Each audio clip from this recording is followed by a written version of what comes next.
All right, first off, really proud of our players, the work they put in this week. It's been an emotional week for us.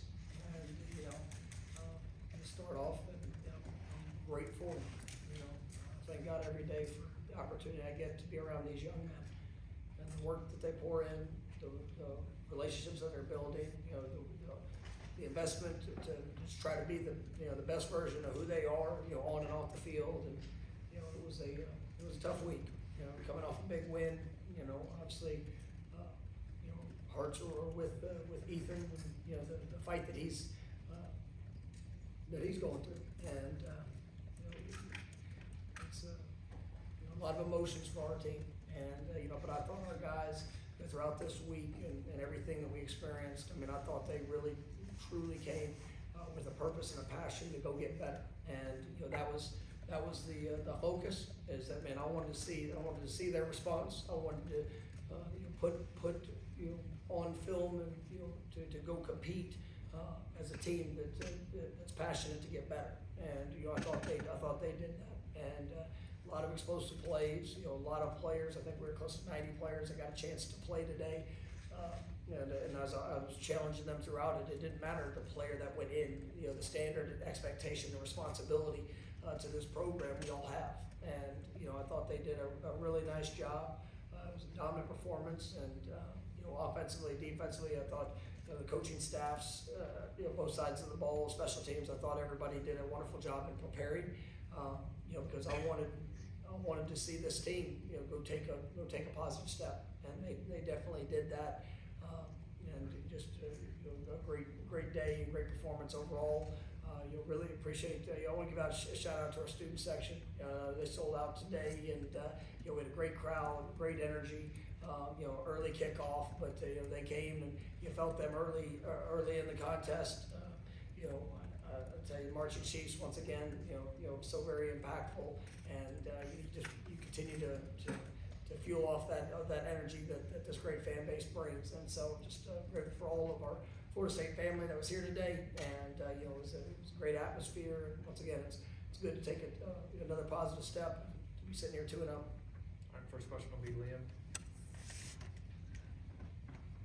Mike, you touched on the emotions of the week. You guys have the sweatbands on. We saw Earl bring the jersey out, and then Pritchard was here, and I believe Tommy told us he broke the rock after the game. Can you just talk about that and how they kind of responded and played for Ethan? Yeah, it's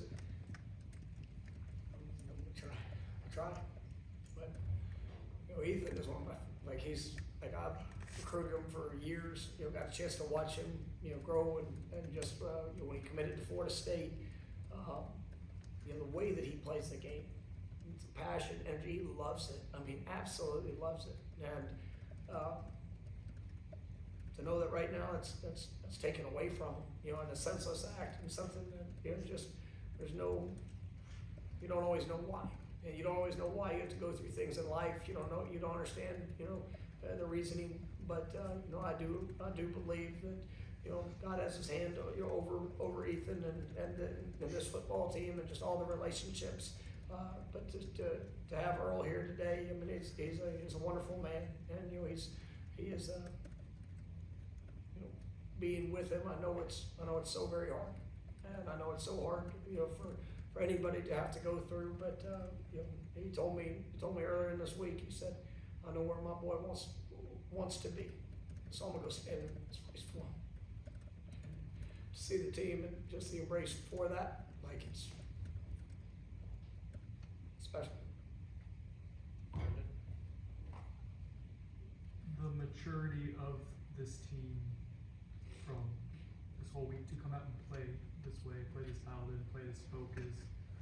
I'm sure you're proud of it, but I guess what does it say about this group and what they're becoming? Well, like I told him, everybody can desire an identity, and any team right now, as they talk about wanting to win championships, they're talking about wanting to be the best. They're talking about these great players that they say they want to become. People will, they'll hear you when you talk, right? But they'll listen by your actions. And I thought that this team, with their actions, right, showed a little bit more in depth of what they're capable of. Because they didn't let up. And, next week we got a bye week, and I can promise you we're gonna go to work. I can promise you we're gonna push, we're gonna challenge. It's every day we've gotta continue to elevate. As we know, there's great challenges ahead. And, last week I didn't get enamored by the opponent we played. I focus on our team and the great individuals I get to coach, and the expectations and the belief in what I think that they can do. This team's embracing that now. Tomorrow's a new day, and what we're willing to do with tomorrow will put us in a position, to take another step higher, or you give somebody else an opportunity. But I believe in what this team will do. Chris? You spoke on running ballpark 90 players out there today. How beneficial for some of those guys who don't get much experience usually was today, and just what did you take from this It's performance? really good. I mean, and anytime you can play that many players, and for guys that, there's no substitute for experience. And, you see things and the way that it operates, the way that it, unfolds.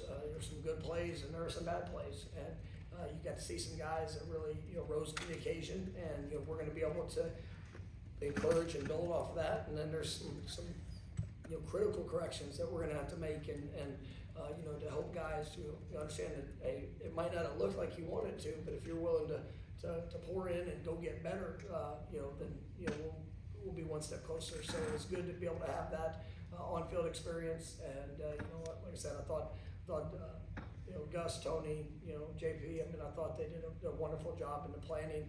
You see the assistant coaches. I mean, I thought they coached throughout the game, challenging these guys to go be what they can, and understanding that every play will represent something special at this university. Go Tyra. This game offensively, Deuce has the big first quarter, first big game. Gavin has a huge game.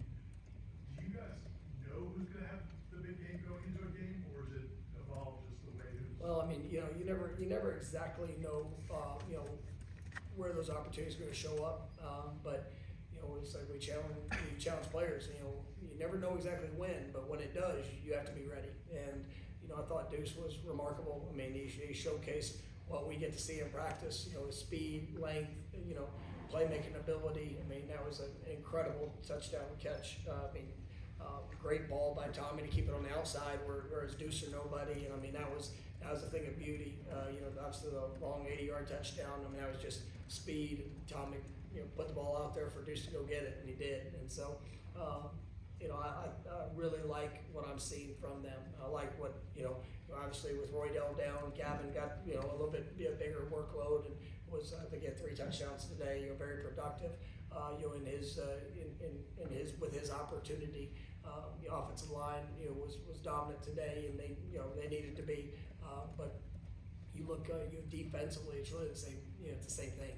It's, you never know, as you have a team that's going to try to attack a variety of different ways, but it was good to see us create a couple takeaways. You had the 2 interceptions. You felt the guys flying around. You had some big hits. And so it was a good game, complimentary football. Go back down for Brendan. It occurs to me like you're just look at the stat line, the way the game kind of went through. Your best players, or your top players, your leaders, captains made big plays and pretty early set the tone. Is that, I can imagine exactly what you're looking for in terms of guys kind of setting the tone from a maturity standpoint? Yeah, I mean, and that was, challenging this morning. Obviously it's early kick. I want to see it start fast. And the great thing, practice in the morning, so you get up, you get ready to roll, and but the mentality, the intensity, being able to rise up, and there was a that first drive offensively, we had to overcome, we missed on a couple of third down opportunities, took some fourth down conversions, but being able to finish in the end zone was big, and and then as you progress, we got to stop, big play offensively, and you felt this team, fighting for each possession, and was able to jump out early, and which obviously allowed a lot of people to be able to play and contribute. We'll go over to Corey on the right. I had, a question about 2 true freshmen. Kevin Sperry, what do you think of his performance? And then the block that Boggs had. Not just the block he had, the way his teammates appreciated it on the sidelines and came over him more than they came over Salchuk to congratulate him on that block. What does that mean for you as a coach? No, that's what it's about. And I thought both those guys, I was glad to see Jamin got the touchdown later, you know, his first of what, you know, I believe will be many, you know, in his Florida State career. But, you know, I thought him and Kevin, you know, I was really proud of Kevin. And, you know, Brock got in there, got a chance to do some things. Brock's been, you know, he's been battling, you know, through some injury things throughout. But you're really pleased with the preparation that all those guys have you know, really poured into it. And, you know, I think Kevin showed, you know, what I've said. I mean, he gets on the field, you don't feel like he's a freshman. He's very, you know, on the touchdown to Ooze. I mean, he got, you know, we knew he'd be a free runner with the blitzer, and he just calm, collect, you know, threw a great ball out there for the touchdown.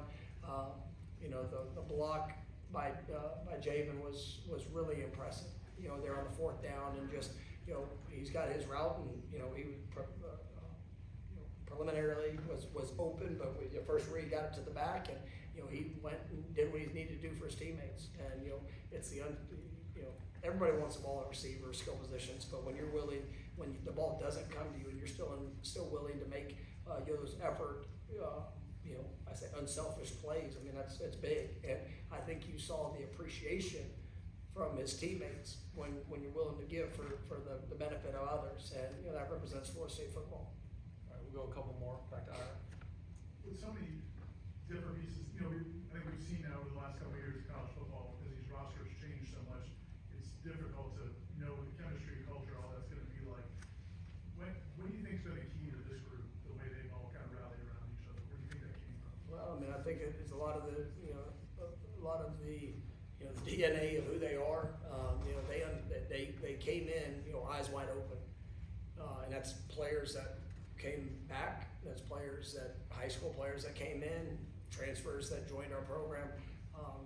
You know, there's no exception.